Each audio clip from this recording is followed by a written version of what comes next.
자, 유시민 작가를 모시겠습니다.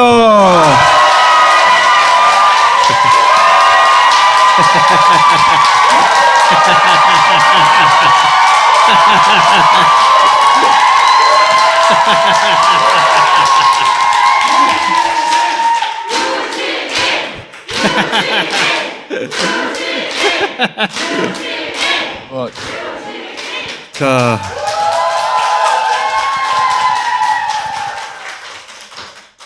유시민 작가 초대할 때 조건이 있었어요. 제가 워낙 책 때문에 초대한다고 해놓고 책 얘기 안 하니까 이번에는 꼭 책 얘기를 3개는 하자. 올해 책 냈죠. 예. 해마다 한 권은 내야 먹고 사라지니까.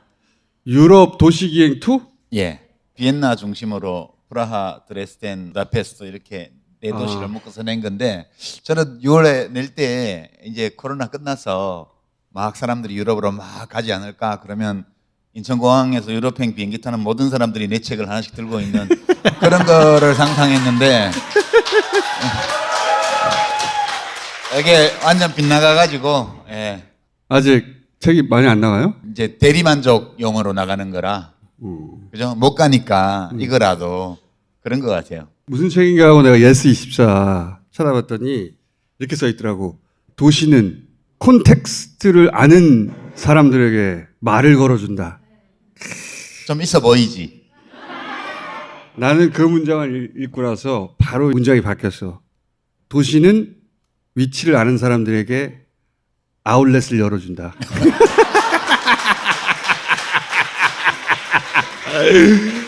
그 뒤에 이 문장이 있어요. 그 말을 알아듣는 사람들은 더 깊고 풍부한 감정을 느낀다. 그 나를 알아보는 사람들은 더 많고 풍부한 세일을 겪는다. 내가 책 한 권 써야 되겠어. 맞아. 청소는 뭐 20대 때부터 가서 아르마니 이런 거 하고 대화하고 그랬잖아요. 옷과 대화하거든요. 네. 자, 이 책 생각만큼 많이 안 나왔답니다. 사주라.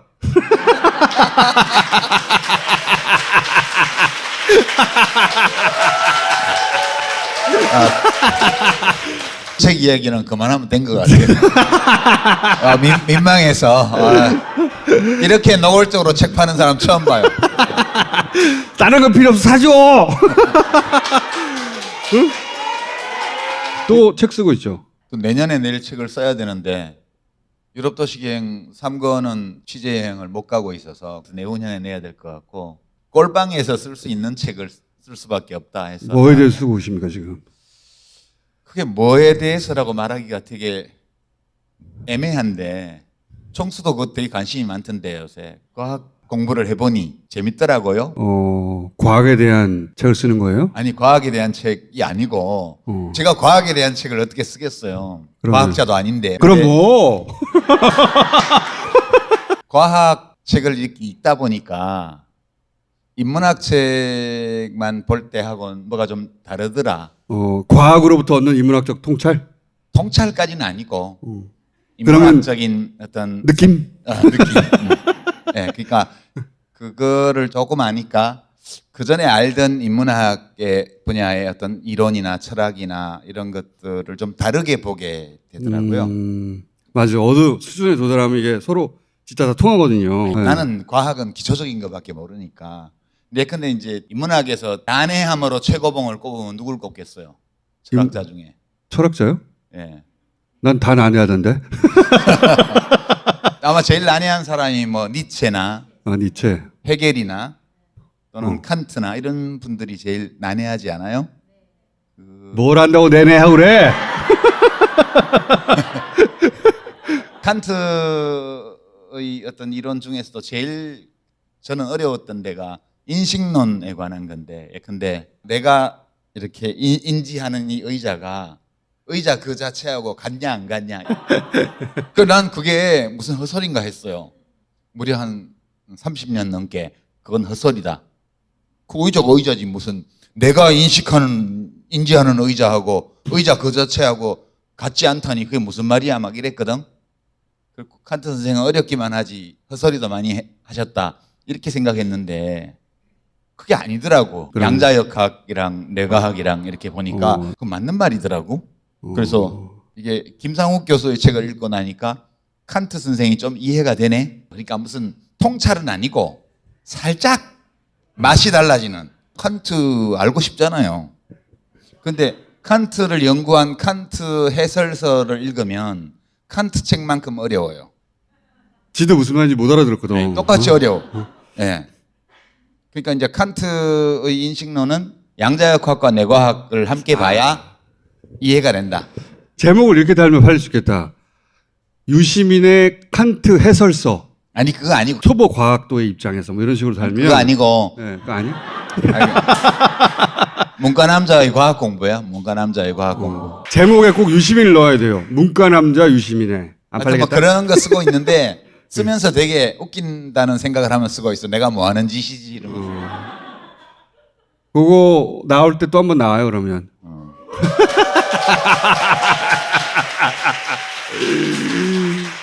세 개 하기로 했으니까 하나 더. 이 책을 쓰려면 뭘 읽어야 되잖아요. 올해 읽었던 책 중에 뭐 하나 추천해 줘봐요. 아니 뭐 쓰려고 읽는 책도 있지만 그냥 재미삼아 읽는 책도 많이 있잖아요. 왜?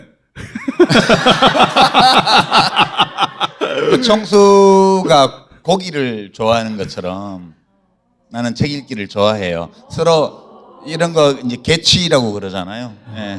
제가 근년에 읽은 소설 중에는 제일 재밌고 또 느낌도 있었던 책이 정지아 씨라는 소설가가 있어요. 요즘 김초엽이나 뭐 이런 젊은 소설가들 책만 읽는 분들은 잘 모르실 거예요. 근데 옛날에 아주 시끄러웠어. 한 30년 전에 그 빨치산의 딸이라는 소설을 써갖고 국가보안법 위반 혐의로 그렇죠, 막 그렇죠. 잡혀가고 막 그랬어요. 근데 아버지 장례식 때 있었던 3일 동안의 일을 소재로 해서 쓴 소설인데 제목이 아버지의 해방일지.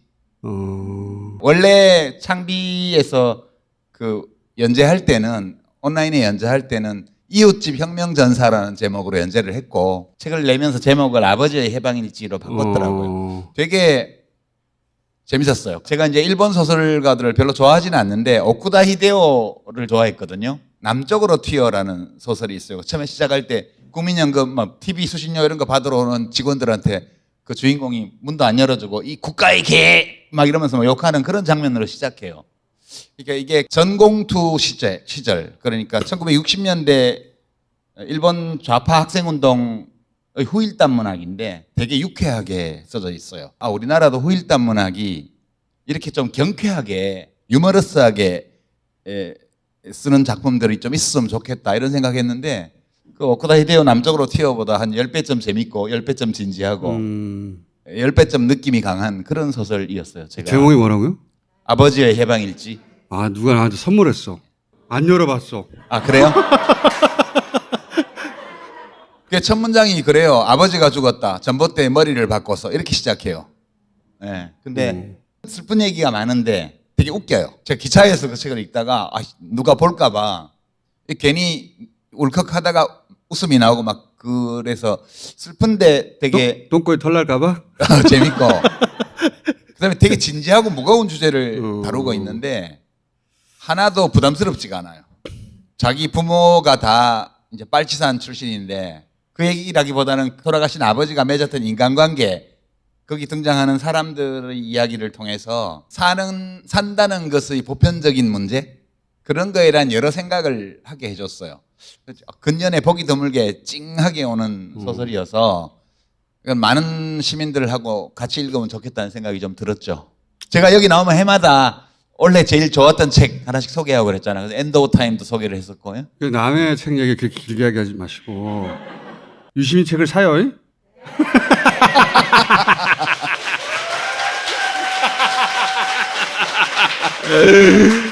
자, 다 했다 이제. 자, 윤석열 얘기하자.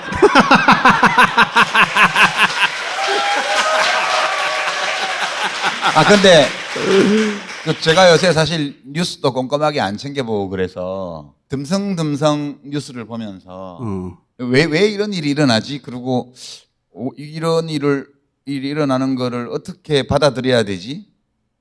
그 다음엔 뭐가 오지? 그런 거를 이해하려고 노력하는 수준밖에 안 돼요. 최근에 제가 인터뷰한 기사 제목을 봤어요. 코끼리가 박물관에 들어갔다. 이제 내용은 안 봤어. 왜냐면은 오늘 물어보면 되는데 그럼 미리 보면 스포일러 아니야. 코끼리가 박물관에 들어갔다. 이게 무슨 소리입니까 이거? 독일 영화가 있어요. 그 엘레판트 임 포르셀란 라덴이라 그래서 도자기 상점에 들어간 코끼리라는 영화가 있어요.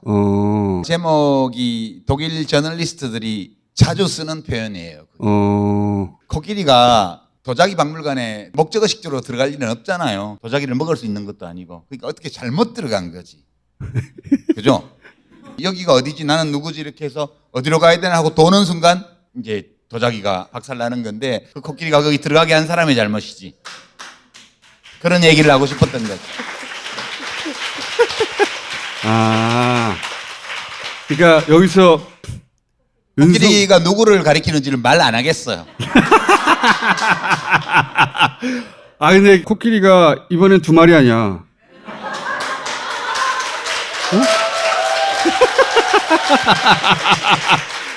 이 커플 코끼리는 특이하게도 피메일 엘레펀트가 상아가 더 커.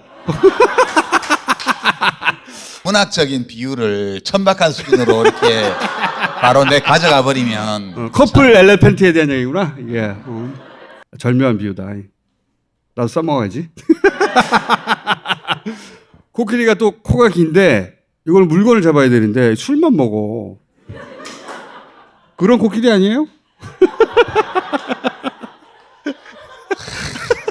수준 좀 올립시다. 수준. 아, 그 참. 독일 사람들이 잘 쓰는 표현이에요? 예. 그 부적절한 곳에 부적절한 타이밍에 어울리지 않는 어떤 주체가 들어가 있을 때 그럴 때 쓰는 표현. 딱 맞다. 자기가 들어간 곳이 어딘지도 모르는 거 아니에요 지금? 안다고 생각하지. 근데 그게 문제인 거지. 여기가 어딘지 내가 왜 왔는지 모르면 저는 누구예요? 여기는 어디예요? 이렇게 물어봐야 되는데 그 인식이 없으면 물어보지 않죠. 도자기 지금 많이 깨지고 있어요 지금. 그러니까 이제 매우 특자적이에요. 참 이 말도 오래된 말인데 우리 1970년대 공부할 때 즉자적 인간과 대자적 지식인이라 그래서 그 한환상 선생님 책에 그 얘기 나왔거든. 제가 어릴 때 그 책을 읽고 좀 감동받았어요. 즉자적이라 하면 자기 자신이 느끼는 욕망 이것들을 그냥 하는 거예요. 대자적이라 하면 자기가 느끼는 욕망, 자기의 머릿속을 휘젓고 있는 생각 이런 것들을 대상화시켜 놓고 객관화해서 객관화해 놓고 그것을 이제 메타인지라 그러는데요. 그것을 객관적으로 바라볼 수 있는 거. 그게 이제 대자적인 건데 지식인은 그런 대자적인 태도를 갖고 있어야 된다는 얘기를 한한상 선생님이 하셔가지고 많은 학생들이 데모를 하러 다녔죠. 그래가지고 지성이 거기서 출발한다. 이렇게. 근데 이제 즉자적이라는 거는 그냥 욕망을 표출하는 거예요. 그러니까 메타인지, 그러니까 내가 하는 생각, 내가 느끼는 감정이 무엇인지에 대해서 이제 자기가 바라보는 원래 우리 인간은 그게 되거든요. 인간은 된대. 네. 신고해 신고. 네. 그런 면에서 보면 좀 너무 즉자적이지 않은가. 자기 객관화가 전혀 안 돼요. 그러니까 자기 객관화가 안 된다 이러면 좀 비난하는 것 같잖아. 좀 즉자적인 것 같아요. 이러면. 즉자적. 아니 근데 그 주변 사람들도 다 즉자적이에요 보면. 저는 좀 이해가 돼요. 제가 2002년도에 노무현 후보 선거운동을 열심히 해서 당선이 됐잖아요. 노무현 후보가. 근데 저는 인수위에도 안 하고 청와대도 안 가고 내각에도 안 가고 그냥 보면 사람들이 흥분해요. 그때 노무현 후보가 안 될지도 몰라라고 생각도 좀 했거든요. 근데 됐기 때문에 이제 기대 이상의 보상이 나온 거잖아요. 그러면 이제 도파민이 왕창 분비가 돼가지고 뇌는 행복감을 느끼기 때문에 그거를 유지하려는 경향이 있어요. 대자적으로 메타인지 능력을 발휘하지 않으면 그게 끌려다니게 됩니다. 도파민 제일 많이 나오는 사람 요새 성이 한시던데. 예, 법사 누구라고는 말 안 하고 법사위원회에 자주 보이는 분이세요. 저는 충분히 이해가 돼요. 그러니까 평정심은 아니에요. 그렇게 표현해야 되겠다. 도파민 과다 분비 상태가 확실해요. 예. 그래서 한 번씩 도발을 하고 받아치고 이렇게 할 때마다 이게 팍팍 분비가 되는 거예요. 그러면 보수 언론에서 받아주잖아요, 그거를. 잘한다, 잘한다. 잘한다 하면서 상대방이 뭐 크게 잘못한 것처럼. 그러니까 그때 또 도파민이 분비되는 거예요. 그리고 이제 뭐 윤핵관인가 해서 자기들끼리 뭐 한번 형님은 영원히 형님인데 이러더니 서로 싸워가지고 둘 다 이선후퇴하고 막 그러고 있잖아요. 그것도 이 사람들만 겪는 현상이 아니에요. 참여정부 때 정부 출범하고 몇 달 되지 않아서 천정배 의원이 청와대 386들을 공격을 했습니다. 밖에서. 왜 그랬겠어요? 이게 전부 다 도파민이 과다분비 상태여가지고 자기가 전부 1등 공신이라고 생각하는 거야. 그런 사람한테는 이력서가 막 오거든요. 근데 그거를 이제 밀어넣는데 잘 되는 게 없지. 열받는 거지. 투자자 뭐 국가 소송 그런 거 한미 FTA 협정할 때 내용이 들어있는데 문제 제기를 제가 했어요. 국무회의에서. 대통령이 법무부가 주무가 돼서 TF 만들으라고 지시하셔서 그걸 했어요. 퇴임하는 날 갑자기 막 그 문제 들고 나와서 천막 치고 농성하더라고요. FTA 반대 농성. 권력투쟁이 그렇게 벌어지는 거예요. 사실 그게 정리가 되려면 초한지 다들 아시잖아요. 유방하고 항우하고 붙어서 한고조가 이긴 거. 한고조 참모 중에 누가 인사를 했어요? 소하가 있잖아요. 소하. 한고조가 동네 건달이던 시절부터 형님으로 모셨던 동생이거든.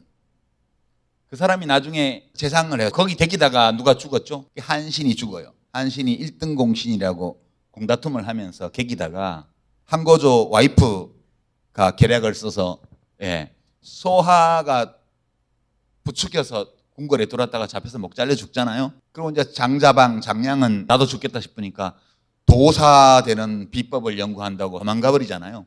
결국은 가장 그 권력자를 잘 알고 오랫동안 신뢰를 가지고 뒷받침해온 사람이 제일 중요한 일을 하는 거예요.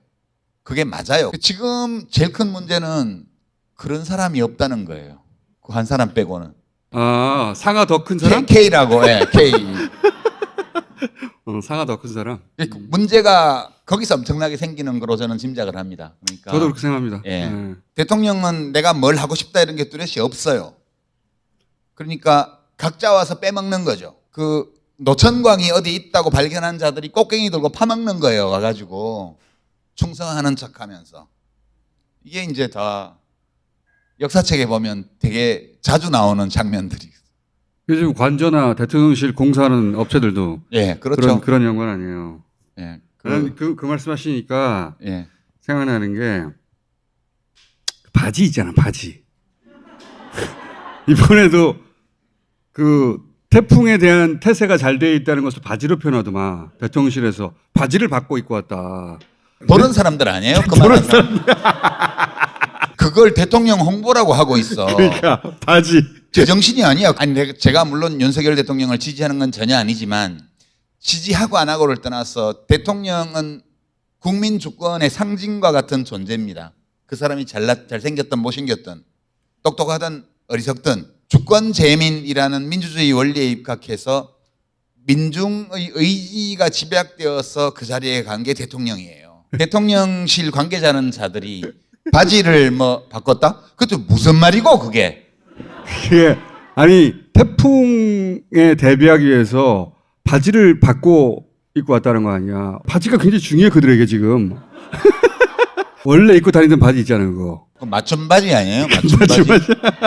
보통의 부인들은 그런 바지 못 입게 해요. 입었는데 그렇게 보이면 바지를 왜 저렇게 방치할까? 근데 그런 얘기를 왜 날 앉혀놓고 해요?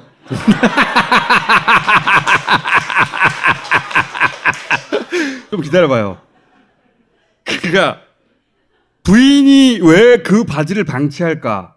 요 정도로 핏이 안 나오는 볼품 없는 이 정도 남자를 내가 대통령으로 만들었잖아. 그건 지나치다.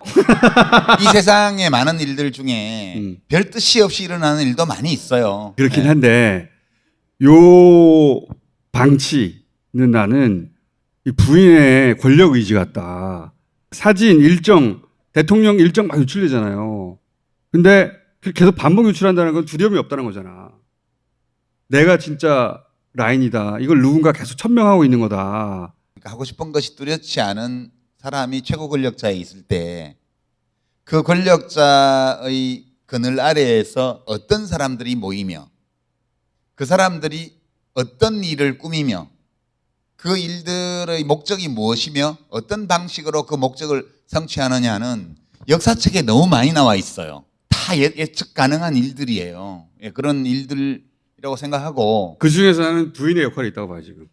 뭐 그런 것도 많이 일어나는 일들 중에 하나예요. 역사에서는. 최근에 이제 대통령실에 행정관, 비서관들 갈아치우는 거 있잖아요. 윤핵관들이 인수위 시절에 뭐 했는지 모르겠지만 자기 말 잘 들은 사람들을 다 보냈을 거 아니에요. 그렇게 만들어 놓고 자기들은 밑에서 자기가 원하는 거를 해야 될 거 아니에요. 그래서 그 사람들이 자기의 미션을 충실하게 한 거예요. 그건 이제 윤 대통령이 그걸 알은 거지. 아니, 그러니까 열받았어요. 너네 누구 위해서 일하는 거야, 이 자식들. 다 잘라. 이래가지고 지금 뭐 한 20%를 정리한다는 거 아니에요. 그럼 그 자리에 누구를 갖다 놓을 건데. 권력은 공백을 허용하지 않으므로. 그러니까. 예, 누군가가 밀려나가면 그 다음 사람이 들어오잖아요. 그러니까 정무 1비서관을 전직 국회의원을 시켰는데 대화가 불가능한 사람이잖아요. 정무비서관이. 남들과 정상적으로 대화를 할 수 있는 사람이 아니에요. 우리가 옛날에 국회의원 하던 시절에 그걸 다 봤잖아요. 그러니까 지금 뭐가 잘못 가고 있는 게 아니에요. 그냥 아무 데도 안 가고 있는 거예요. 예, 그리고 인력은 계속 다운그레이드 돼요. 그러니까 처음에는 윤핵관들은 A급은 아니지만 B급 정도 됐는데 이 B급들이 밀려나면서 C급들이 들어오는 과정이에요. 워낙 역사책에 많이 나오는 장면들이어서 별로 놀랍거나 뭐 그러지는 않아요. 그러면 그 시간을 어떻게 버티기로 하셨습니까? 자기 혼자서 잘 해나가지 못하는 사람들을 위해서 국가가 있는 거잖아요. 그냥 버려두면 똑똑한 사람이 그렇지 않은 사람을, 운 좋은 사람이 운 나쁜 사람을, 집요한 목적의식을 가진 자가 그렇지 않은 사람을, 엄청나게 많은 혜택을 부모한테서 받은 사람이 그렇지 못한 사람을 다 짓밟을 거 아니에요. 지배하고. 내버려두면 남에게 얽매이게 될 사람들이 독립적인 삶을 자주적으로 살아갈 수 있는 조건을 만드는 데 집중하는 게 현대국가의 역할이에요. 그러니까 저는 별 문제가 없는데 총수가 책도 팔아주고 하니까. 근데 이제 그렇지 못한 사람들이 문제인 거죠. 그런 게 이렇게 보이니까 걱정이 되고 마음이 아프고 그런 거지. 다른 사람들은 어떻게 살아야 돼 그럼? 똑바로 살아야죠. 똑바로 살아야죠. 근데 뭐 노인 일자리 사업을 팍 줄인다. 이게 문제가 있구나를 체험적으로 한번 느낄 수 있는 기회거든요. 저는 그렇게 봐요. 그 과정에서 받는 스트레스는 어떻게 맛을 봐야죠. 맛을 봐야죠. 아니 뽑았잖아. 안 뽑은 사람들은 어떻게? 안 뽑은 사람들은 다음에는 좀 더 열심히 해가지고 이제 그렇게 안 되게 하는 수밖에 없죠. 저는 그런 생각이고 그렇게 되면 노인 빈곤, 고령 빈곤 이런 건 심화될 거고요. 이제 고령자 자살률 이런 건 높아질 거고요. 그렇게 가게 돼 있습니다. 오랫동안 민주주의를 하면서 정권 교체가 계속되어 온 나라들의 데이터를 보면 각종 사회 지표들이 정권의 성격과 연결해서 나타나요. 그거를 미리 막아줄 수가 없더라고요. 사람들이 받아들이지 않을 때는. 네, 저는 그렇게 보고 이번 윤석열 정부의 출범이라는 것은 일종의 사고라고 봐요. 윤석열 후보의 대통령 당선은 일종의 정치적인 사고였다고 봐요. 그 사람들이 이것이 사고였구나라고 깨닫는 데 시간이 필요하다고 저는 보는 거죠. 벌써 다 깨달아 버린 것 같은데. 지금 와서 명확하지만 문재인 정부 때는 부동산 폭등을 막기 위해서 온갖 조처들을 수십 회를 했는데도 불구하고 폭등했습니다. 정책 실패라고 계속 언론에서 몰아붙였어요. 근데 지금 윤 정부 들어서고 나서는 모든 정책이 다 부동산 값을 올리는 정책이에요. 근데 부동산 값은 계속 떨어집니다. 처음에 오를 때도 정책 때문에 오른 것이 아니었다. 지금 내리는 거는 뭐냐? 내리지 않게 하려고 온갖 수단을 다 쓰는데도 불구하고 내리고 있다. 유동성이나 거시 변수들, 국제적인 흐름 이런 것들이 원인이었다는 게 이제 명확해지고 있죠 지금. 근데 어쨌든 내 집값이 6억 하던 것이 10억 됐다가 지금 다시 8억 됐다 이러면 열받죠. 그래서 지지율이 떨어진 것도 같이 포함되어 있거든요. 포함되어 있겠죠. 예, 그래서 지금 대통령 국정수행 지지율이 낮게 나온다고 해가지고 윤 대통령에 대한 국민의 심판이 끝났다든가 이렇게 생각하면 오산이라고 봐요. 더 떨어질 수도 있고 올라갈 수도 있고 그렇죠. 근데 올라가기는 조금 힘들 것 같긴 한데. 내가 윤석열을 선택하지도 않았고 지금 무엇을 잘못하는지도 잘 알고 있는 사람이 어떤 마음가짐으로 살아야 되는 거예요 그럼? 이런 때도 있구나 하면서 살아야죠. 나도 괴로운데. 3개월에 한 번씩 나와요 여기 그러면.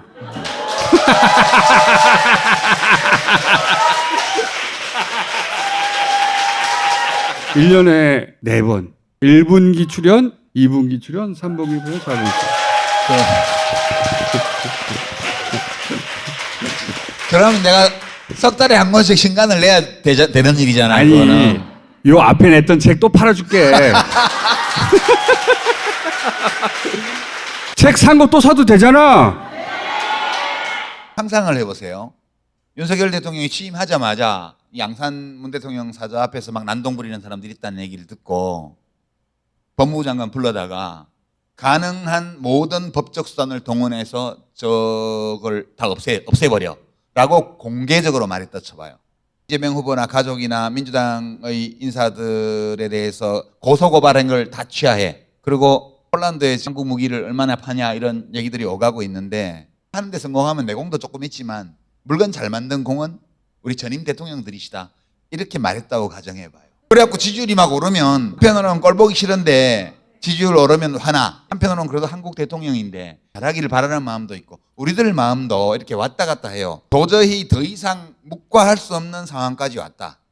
그러면 이제 우리 이렇게 합시다라고 누군가 말하게 될 거고 저도 뭐 그런 생각이 없는 건 아니에요. 근데 아직은 아닌 것 같아요. 저는 뭐 잘해줬으면 좋겠어요. 잘하기는 어렵겠지만 대통령이 다스베이다도 좀 보시고 이러면 좋잖아요. 저는 정규제 TV도 보고 그랬거든요. 듣다 보면 들을 말도 좀 있어요. 근데 대통령이 어느 날 극우 유튜브 방송을 보는 게 아닌가 생각해도 그래요. 그런 의심도 좀 들어요. 특히 정무 1비서관 인사는 그렇지 않고는 거의 납득하기 어려운 인사거든요. 그래서 좀 어렵겠다 그런 생각을 하고 있습니다. 좀 더 어렵겠다는 게 확실해지면 그때 가서 우리가 또 주권자로서 뭘 어떻게 해야 될지 이런 것들은 그때 좀 고민하는 게 좋을 것 같아요. 아니 그러니까 그때가 되기 전까지는 석 달에 한 번씩 어디랑 계약해야 돼? 출판사하고 계약해야 돼? 요새 내가 깊이 있게 뭘 보지를 않는다니까요. 괜찮아.